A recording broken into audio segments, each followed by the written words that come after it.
Daniel Harper's life in Seattle looked stable from the outside, but inside he often felt like something important was missing. He worked long hours as a software engineer, came home late, and spent most evenings in quiet rooms that felt too large for one person. His marriage with Emily Carter was calm and respectful, not loud or dramatic, but sometimes silence between them felt heavier than words. Emily was kind, patient, and deeply connected to music. She taught piano to children online and believed that music could heal almost anything. Daniel admired that about her, even if he did not fully understand it. One spring evening, everything started to change when Emily's mother, Margaret Carter, arrived from Toronto. She came for a short stay after a routine medical checkup, and Emily wanted her to rest and recover in a peaceful home. Margaret was a woman in her late 50s with soft eyes, steady posture, and a presence that made a room feel more organized just by her being in it. She spoke gently, observed carefully, and rarely wasted words. Daniel greeted her politely, expecting a quiet family visit with simple dinners and polite conversations. The house in Seattle had a grand piano in the living room, a gift from Emily's childhood dreams, but it had become mostly decorative over time. Daniel sometimes passed by it without noticing, until one rainy evening when Margaret stopped in front of it and placed her hand on the wood. She smiled slightly and mentioned that she used to teach piano in her younger years in Canada. She said it casually, almost like a forgotten detail of her life, but something in her tone made Emily excited, and she immediately suggested that Margaret could give Daniel a few lessons while she stayed.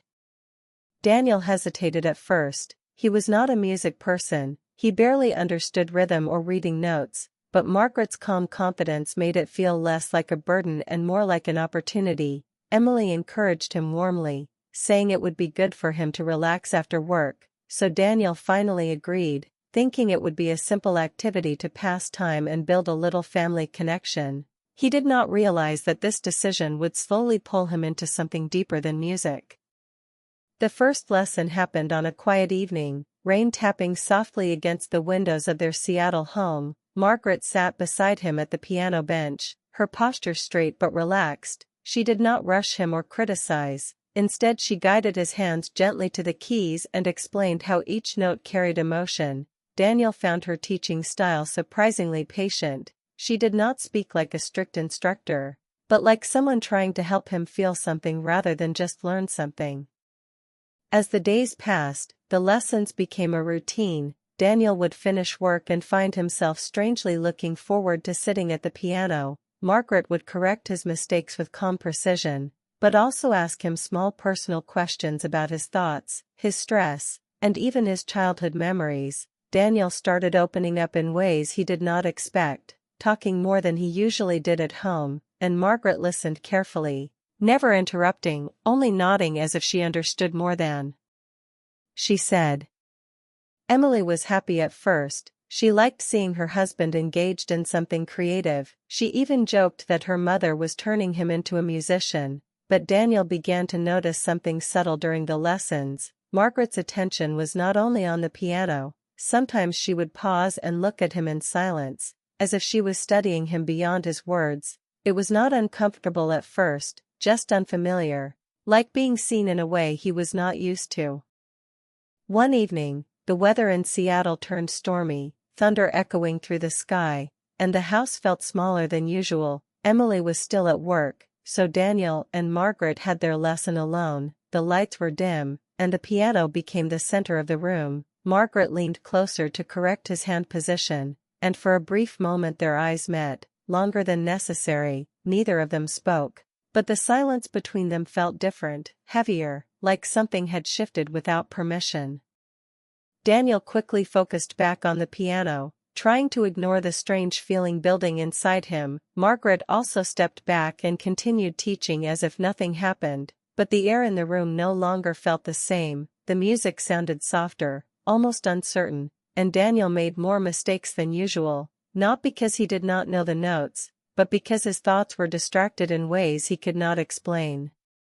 That night after the lesson ended, Margaret went to her room early, and Daniel stayed alone in the living room, staring at the piano keys. he felt restless, like his mind was trying to understand something that had no clear shape. He told himself it was just tiredness, just an unusual day, but deep down he knew something had changed, something small but real.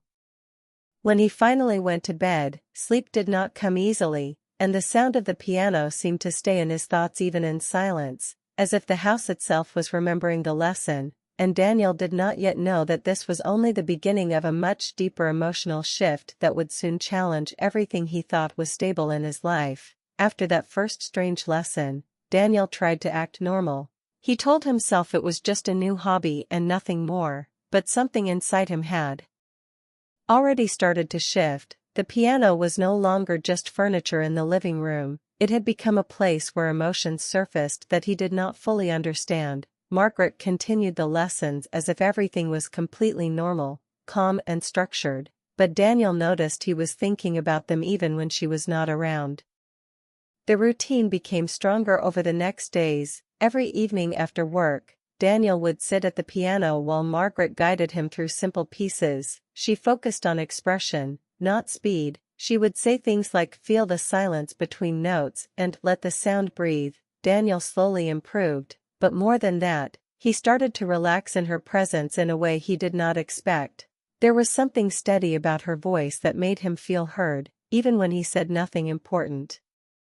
Emily stayed busy with her teaching schedule, often working late or preparing lessons online. She was happy that Daniel had found something to occupy his mind. She would smile when she heard piano sounds coming from the living room, thinking it was a positive change in their home, but she did not notice how the atmosphere between Daniel and Margaret was becoming more intense in small, quiet ways that were hard to explain. One evening, a small change happened that Daniel would later remember clearly. Emily had to travel to downtown Seattle for an unexpected meeting, leaving Daniel and Margaret alone in the house. The weather was cold and quiet, and the streets outside were almost empty. Margaret suggested they continue practicing even though Emily was not home. Daniel agreed without thinking much, and they sat together at the piano as usual. That night, Margaret was more talkative than before. She asked Daniel about his dreams, what he wanted in life beyond work, and whether he ever felt truly satisfied with where he was. Daniel hesitated at first but eventually answered honestly, saying he often felt like life was moving too fast and he was just trying to keep up. Margaret listened carefully, not judging, just observing, and her attention made Daniel feel strangely comfortable. As the lesson continued, Margaret slowed down the music and placed her hand near his on the piano keys, guiding him through a soft melody. Her touch was gentle and professional, but Daniel became more aware of her presence than before. The closeness felt different in the quiet room, not inappropriate, but emotionally heavy, like two people sharing something unspoken through music instead of words.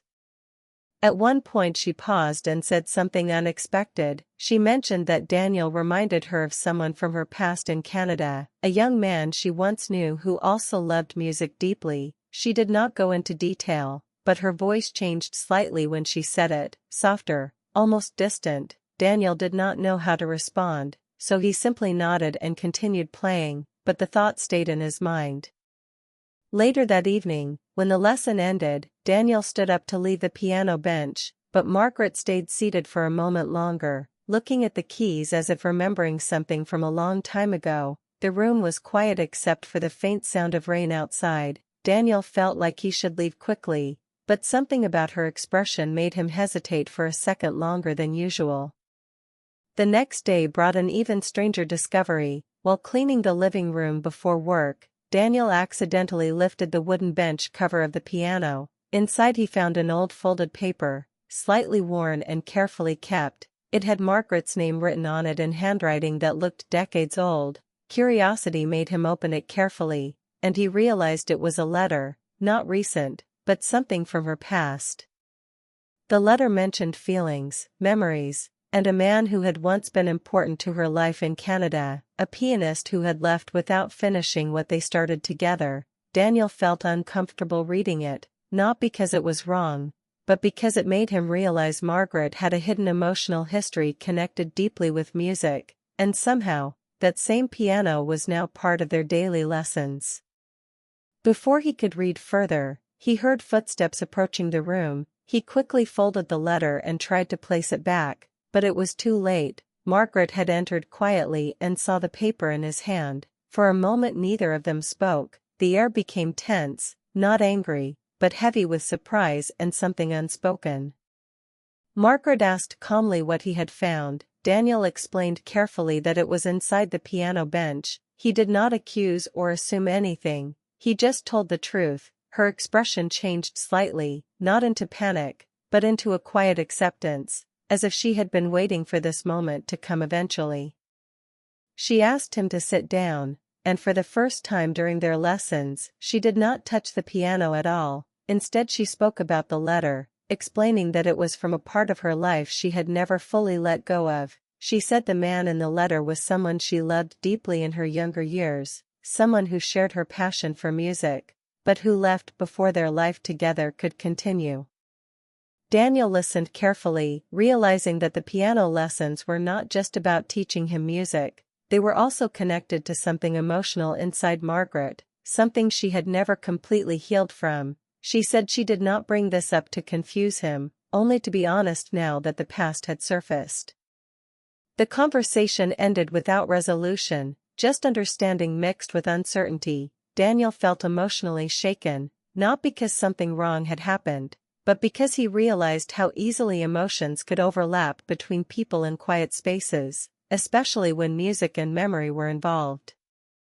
That night, Daniel could not focus on anything else. The piano no longer felt like just an instrument, it felt like a place where hidden stories were slowly revealing themselves, and he had no idea how deeply this situation would affect his marriage, or how fragile the balance between trust and emotion had already become inside his home. After Daniel found the old letter, everything in the house felt heavier. He could not focus on work properly, and even simple sounds like the ticking clock or distant traffic in Seattle seemed louder than usual. He kept thinking about Margaret's calm reaction when he was caught holding the letter. It was not anger, it was something more controlled, like a truth finally surfacing after being buried for years. The next morning, Emily returned home earlier than expected from her meeting in downtown Seattle. She looked tired but still smiled when she entered the house. She immediately noticed a strange silence between Daniel and Margaret. It was not normal, there was no warmth in the air like before, just tension that nobody was speaking about directly. Emily asked how the lessons were going, trying to sound cheerful, but Daniel hesitated before answering. Margaret stayed quiet for a moment, then gently said they needed to talk. That simple sentence changed the mood instantly. Emily felt something was wrong but did not yet understand what had happened during her absence. They all sat in the living room. The piano behind them felt unusually silent, like it was waiting for something to be said. Daniel placed the letter on the table without drama, just honesty. Emily picked it up slowly, reading parts of it while her expression changed from confusion to shock. She looked at Margaret and asked what this meant. Margaret did not avoid the question. She took a deep breath and finally spoke about her past in Canada. She explained that the letter was from a man she once loved deeply when she was younger, a pianist who shared her passion for music. They had planned a life together, but he left suddenly due to personal struggles and never returned.